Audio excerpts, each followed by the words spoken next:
I want to talk about Draymond Green a little bit too, because you mentioned last Absolutely. night, really big game, and the conversation.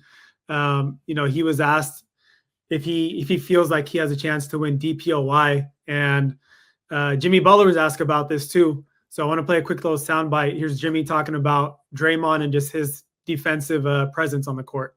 Hell yeah. I think you got to respect the hell out of what he does. And it's so hard to do. To shoot the ball, I don't know, 4 times maybe, if that, and then just lock in on defense every single possession down and get mad when anybody scores, not just the guy that he's guarding. You don't find that around the league too often. And, he's won at this level. He is a Hall of Famer for a reason. I just respect what he brings to this squad, what he brings to this locker room, and how he affects winning in every single way. And when it's his night to score, he scores. But every single night, he's going to guard somebody.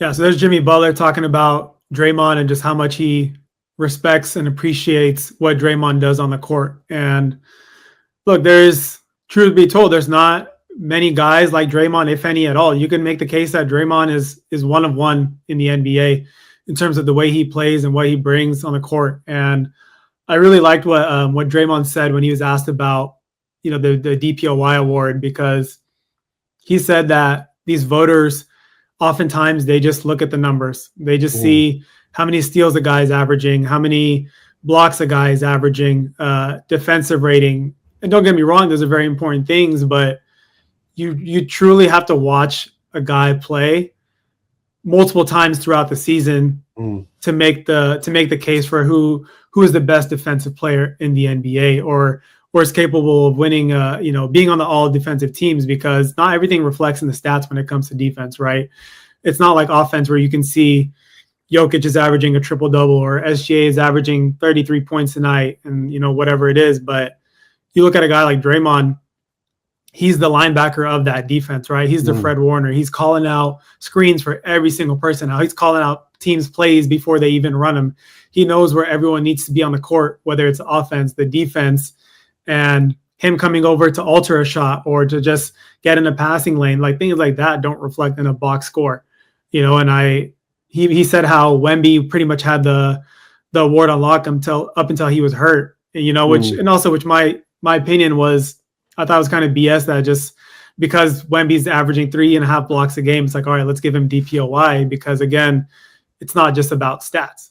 Rudy Gobert won 3 or 4 Defensive Player of the Year awards in this league, which is absurd to me still, because I think Draymond should have at least 2 right now. There was one year where Kawhi Leonard won one, and I think he missed about 20 games that season. Yeah. I thought Draymond should have won that year. Anthony Davis, it's crazy to me that he doesn't have at least one in his bag right now, because he's the guy that guards 1 through 5. And again, just it doesn't reflect on the stats all the time. So what did you think about what Draymond said? I mean, does he have a legitimate chance here to win? Yeah, guys like Evan Mobley are obviously in the mix. Dyson Daniels having a really good season for the Hawks too, but wouldn't surprise me if Draymond's a finalist, because I do think that highly of him on the defensive side of the ball. Absolutely. I mean, I've been kind of, Draymond Green, especially as the Warriors have, declined, has had his ups and downs. And teams have, the fans, I think, as a whole, have had rightful questions about him. I think he's still just even during those times, brought it defensively for the most part. But now there seems to a switch has hit. And even when they started the season early, and I think they started, 6-0, 7-0, something like that, they had a good start. And people are talking about, oh, wow, the Warriors, are they back, blah, blah, blah. I thought he was amazing through that first stretch of the season. And as good as he's been defensively, he's kind of brought a little bit of threat, at least as a 3-point shooter offensively at times. And regardless of the points he is scoring, what Draymond does so well is he's such a playmaker for this team as a passer, as a guy that runs the offense. And then you kind of pivot it over to the defensive side. And this isn't like a slight on Evan Mobley, who's been amazing and very deserving. And there's probably podcasts out there right now talking about Draymond's crazy. It's Evan Mobley's award to lose. Dyson Daniels, you're on a team that's 3 games under 500 in the East, great player on the rise. The Warriors, suddenly flip this switch and they're in the mix of it. And I think that helps in terms of this award winning. But you talk about stats, I think, you know, in terms of blocks and steals, I think he might be the NBA leader in the month of March so far, where they've played several games. So that kind of swings in his favor. You talk about last night, what do you have? 4 blocks in 5 minutes, I think, to start the game. And when Draymond Green's at his best, you know, he is that heart and soul. He's that heartbeat. He's that passion out there. He's you know, a kid on a playground. I feel like he's a player, you know, a lot of guys out there want to be, right? Like I'm a mini Draymond Green. You've heard that when you've been on the pickup floor before, because guys who just do everything. Well, he's really done that this year. I think he's been kind of the best image of whatever you think Draymond Green is at his peak. And I think you boil it down to last night's performance against Giannis, who, I mean, outside of Jokic, even, you know, probably a little more scary than a guy like SGA is Giannis. And when they were locked up against each other, I think NBC Sports posted this graphic last night where they talked about, I think he was 0 for 6 when Draymond guarded him over a 7-minute. Yeah, I've seen that. They checked in together at the end of the game with 4 minutes left, and that game did get tight late. And Giannis, outside of getting fouled a couple times, was held scoreless from the field. I think he had 1 shot that was a miss, and it wasn't necessarily close. And you kind of saw, as vocal as a guy, you know, we saw him guard Cat the other night, and it was very, very vocal. And Draymond, kind of as good of a game as Cat had, Draymond really seemed to bother him as well. And, you know, we're obviously talking about 2 different players, but a guy like Giannis seemed to be very, like, appreciative of Draymond's performance in that game. They were dapping each other up, seemed to be chatting for a second. I understand that's kind of common in the NBA, but it just seems like players around the league are kind of taking note that this dude is back in a way of, like, as far as the Warriors go, Draymond's going to go.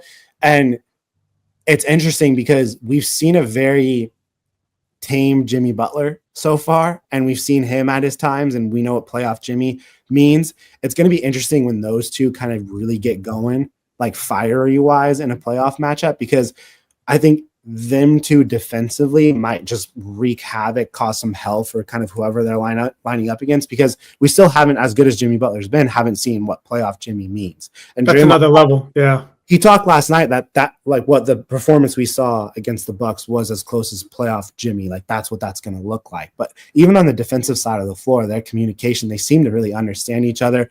And it's just, you know, it's going to be really, really fun to watch. And as kind of a guy that's defended Draymond a lot over the years, it's nice to really see him take this step. And also, you know, what does the Draymond Green effect?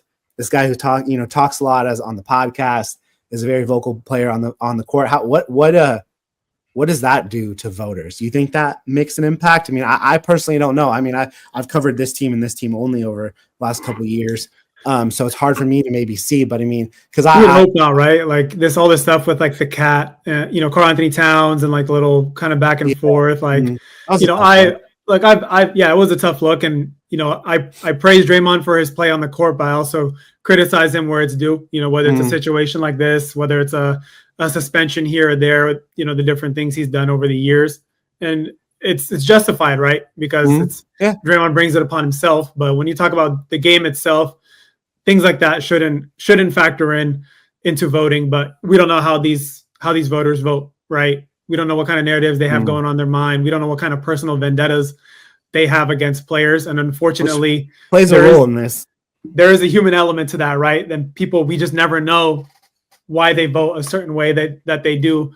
Like that one person that maybe didn't vote for LeBron that year he won MVP. You know, there was like, I think he got like 99 out of the 100 votes or whatever it was. But one guy was like, nah, F that, I'm not voting for LeBron. You know, so by the way, my dad said, Draymond is a great defender, but Dennis Rodman was the best and baddest defender ever. Pops knows ball. Yeah. I think it's weird. Like it's, you know, it's interesting for I grew up in the Bay Area. I grew up a Golden State Warrior fan. Lucky enough to be around this team and get to write about them from time to time. But at the end of the day, I'm still a fan. And I think for my generation, getting to watch a guy like Steph play, I've kind of like made this argument a handful of times where it's like Steph Curry is the greatest player like I've put my eyeballs on. You know, Kobe was amazing, obviously, but I grew up a Warrior fan. Kobe was the villain, you know, and that's no disrespect for him. Now, as an adult, I love the villains in sports. Like the guys I hated as a child, that's one of the reasons I love sports, because you need somebody to hate. Kobe was that for me. So I never was like, he's the greatest ever. I spent time trying to tear him down.